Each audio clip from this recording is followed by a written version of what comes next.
Hi and welcome to the Ruby Tuesday. My name is Ruben, and this is my review for Netflix's new Polish original series, Cracow Monsters. I'm not even gonna try and do the Polish names for the title of the series in Polish or the names of the characters because I tried earlier and that was just hilarious.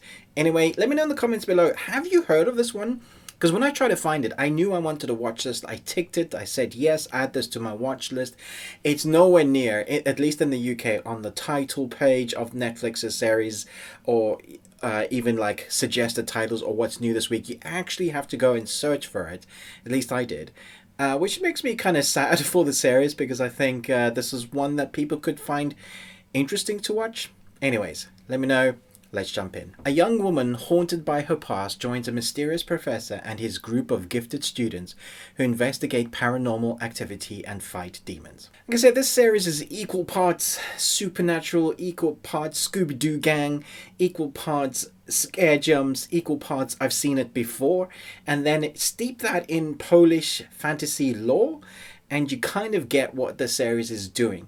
It's an 18 for a reason, or maybe a 15. There's a lot of nudity, there's a lot of violence, there's a lot of monster character design, and there's a lot of disbelievity that you have to put by side in order for the series to run by. Okay, so we have that. 8 episodes, 45 minutes apiece. It takes a while to get in, although within the first 2 episodes you kind of know what this series is doing. You understand the sort of character portrayal that our main protagonist has to play. She is that one that she has a past of where she, because of what her mother has gone through, her mother has like a sort of a breakdown of schizophrenia. She's scared that she's going to become her mother. She's scared that she's seeing monsters around every corner.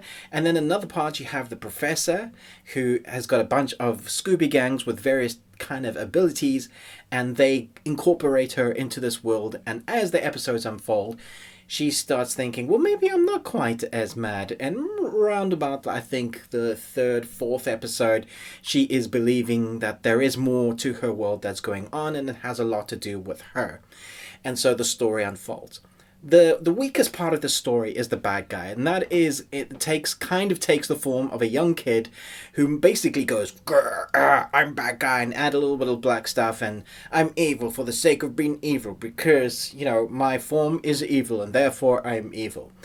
That is the weakest part. The lackeys or the creatures that are in its service are much more interesting, although even that isn't like embellished or broken out as to what they are.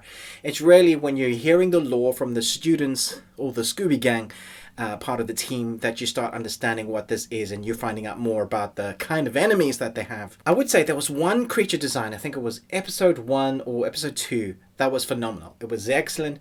But then we start getting these kind of human creature designs and hybrids, which I was a little bit disappointed with because it felt like they had spent some of their budget. But if you wait, you will be getting some of those creature designs, especially when we come towards the last couple of episodes where it kind of builds up that crescendo. I'm not sure everybody's going to be happy with their ending or how it ends. I have mixed feelings about this. I think it's acted well. I think our main protagonist particularly plays a sort of broken person who has had a lot going on in her past, from the baggage she has with her mother. That was all showing very clearly.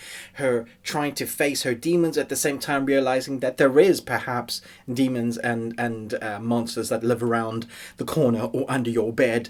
And so she's trying to portray a character that is split between two worlds, and I think she does that quite well.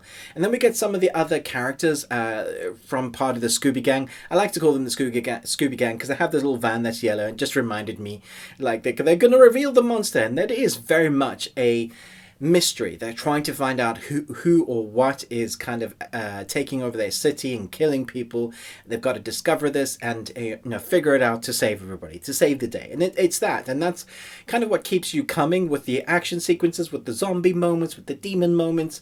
That is what keeps you going. And in amongst that, we have the gore, the nudity, and the building of background stories. So it does take over quite well, but it also feels like quite well lengthened each episode. I think these could have been half-an-hour episodes, and had it been more contained, more fast in tempo, I think I would have enjoyed it that much more.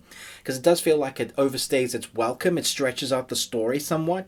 Because I was enjoying the lore. For me, that was the most interesting part, the fantasy lore. When you get to see the creatures and that fantasy world, how it interacts with our world and what's going on there, I thought that was when it was working well. And so had it been that much more contained, I probably would be giving this a 4.5 out of 5 Nicolas Cages, because I thought it was working quite well.